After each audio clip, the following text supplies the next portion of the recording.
당신은 당신을 너무도 사랑하셔서 죽을 수밖에 없는 당신을 살리기 위해 대신 돌아가신 분이 계시다는 것을 아십니까? 그리고 그것도 그분이 손과 발에 대못이 박혀서 죽을 때까지 나무에 매달아 놓는 십자가형이라는 잔혹한 방법으로 죽으셨는데 당신은 언제까지 눈 하나 깜짝 안 하고 나는 그 일과 관계없다고 계속 그렇게 발뺌하실 것입니까?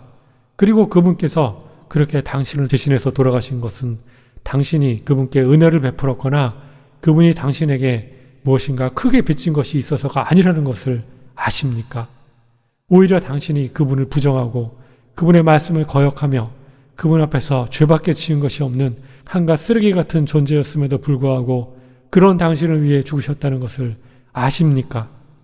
그리고 그분께서 당신을 대신해서 죽으셨기 때문에 당신의 모든 지독한 죄들이 깨끗이 용서받았다는 것도 알고 계십니까? 그래서 당신이 그분께서 당신의 죄를 용서하시기 위해서 대신 죽으셨다는 것과 그분께서 당신을 만드신 창조주 하나님의 아들이라는 것을 믿기만 하면 당신의 죄에서 구원받고 영원한 생명을 누리게 된다는 것을 아십니까? 지금 제가 얘기하고 있는 그분이 누구십니까? 당신을 너무나도 사랑하셔서 당신이 아직 죄인 되었을 때에 당신을 대신해서 나무에 대못으로 못 박혀서 죽으신 분이 누구이겠습니까? 당신이 이미 짐작하였듯이 바로 당신이 그토록 오랫동안 거부하고 부정했던 당신의 진정한 구원자 예수님이지 않습니까? 그러나 어쩌면 당신은 저에게 이렇게 물을지도 모르겠습니다. 내가 도대체 무슨 죽을 죄를 지었길래 예수라는 분이 나 대신 죽었냐고 말입니다. 예, 맞습니다. 그런 의문이 드는 것이 맞습니다. 그런데 말입니다. 당신이 모르시는 것이 하나 있습니다. 당신은 하나님께서 만드신 창조물이라는 것과 당신이 그것을 인정하지 않는 것이 바로 당신의 죽을 죄라는 점입니다.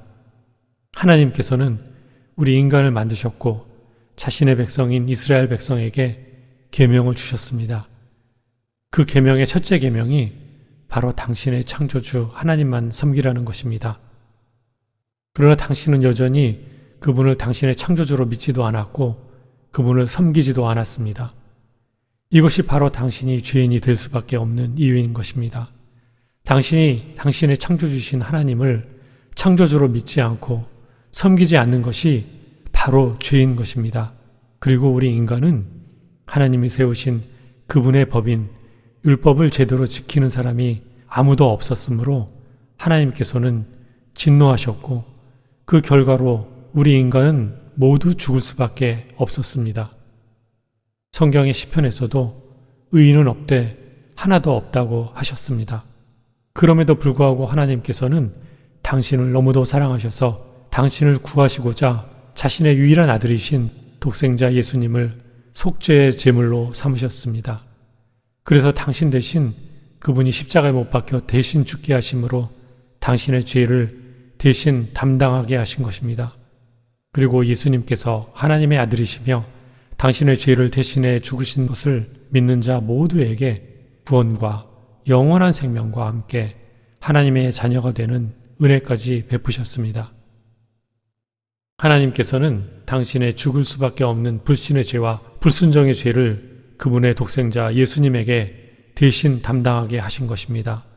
당신 대신 자신의 독생자이신 예수님을 희생시켜서 당신에게 구원과 영원한 생명과 하나님의 자녀가 될 수 있는 기회를 주셨다는 말씀입니다.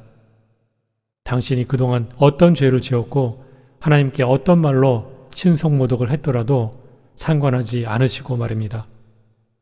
사람의 문명은 너무도 발전해서 몇 년 후가 되면 하늘을 나는 택시가 나오고 곧 두 발로 걷는 로봇이 여러분을 대신해서 일할 때가 올 것입니다.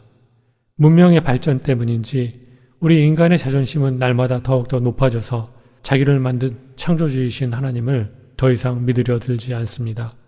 실제로 우리 인간은 자신의 생명을 한순간에 잃어버리게 될 수 있을 정도로 연약한 존재임을 잊어버린 것 같습니다.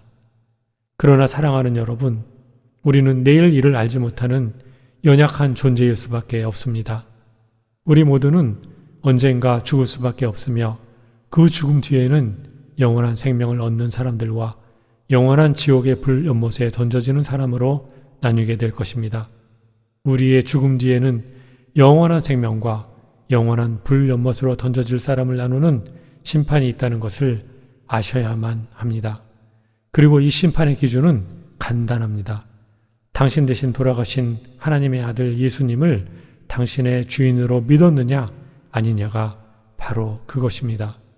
당신은 그 둘 중 어느 쪽에 속하시겠습니까? 영원한 생명입니까? 아니면 지옥의 영원한 고통입니까? 설사 당신의 죽음 뒤에 이런 일이 없다고 가정해 본다 하더라도 당신을 너무도 사랑하셔서 당신 대신 죽으신 하나님의 아들 예수님의 십자가에서의 희생은 인정해야 하지 않겠습니까? 그게 인간으로서의 당연한 도리가 아니겠습니까? 아니면 당신은 여전히 그 말을 믿느니 차라리 지옥에 떨어지는 것이 더 낫겠다고 생각하십니까? 지옥의 고통이 어떤 것인지 알고나 하시는 말입니까? 하나님을 당신의 창조주로 믿고 여러분을 위해서 죽으신 예수님을 여러분의 주인으로 영접하는 것이 그렇게 싫으십니까? 도대체 당신에게는 무슨 마귀와 사탄이 씌워서 당신을 너무나도 사랑하셔서 자기 목숨까지 내어주신 당신의 구원자이신 예수 그리스도를 믿지 않으려 하십니까? 왜 그렇게 예수님과 원수지셨습니까? 어떻게 자식이 그 부모를 몰라보듯 피조물이 창조자를 몰라보며 어떻게 당신을 죽음에서 살리신 구원자도 몰라보십니까? 왜 당신은 당신이 태어나기 이전부터 당신이 돌아오기를 간절히 기다리시는 하나님의 부르심에 여전히 귀를 막고 계십니까? 언제까지 그분의 부르심에 거부하며 버티시렵니까? 하나님께서 사랑하시는 여러분, 설사 당신께서 하나님 믿는 것을 포기하셨더라도 하나님께서는 당신을 끝까지 포기하지 않으십니다. 그분께서는 당신 한 분 한 분을 그분의 아들의 생명만큼 사랑하시며 절대로 당신을 포기하지 않으십니다. 당신이 돌아오기만을 기다리시는 하나님을 더 이상 마음 아프게 하지 마십시오. 이제 당신의 고집을 꺾을 때가 되었습니다. 항상 당신만을 기다리시는 하나님의 사랑을 이제 받아들이시고 그분을 여러분의 주인으로 섬기십시오. 그러면 당신은 하나님의 자녀가 되는 기쁨을 누리시며 죽더라도 영원히 살게 되는 영생의 기쁨을 누리게 되실 것입니다. 이제 때가 되었습니다. 당신의 마음문을 여시고 하나님의 품 안에 안기십시오. 그러면 그분께서는 돌아온 당신을 반기시며 기뻐하시고 천국에서는 당신을 환영하는 기쁨의 잔치가 열릴 것입니다. 그리고 당신은 드디어 평생 동안 당신을 묻고 있던 죄악의 사슬에서 구원받고 날마다 당신의 참 구주이신 예수님과 동행하는 복된 삶과 영원한 생명을 누리시게 될 것입니다. 저는 바로 당신이 이 구원과 영원한 생명을 하나님께 선물로 받게 되시기를 예수님의 이름으로 축복합니다.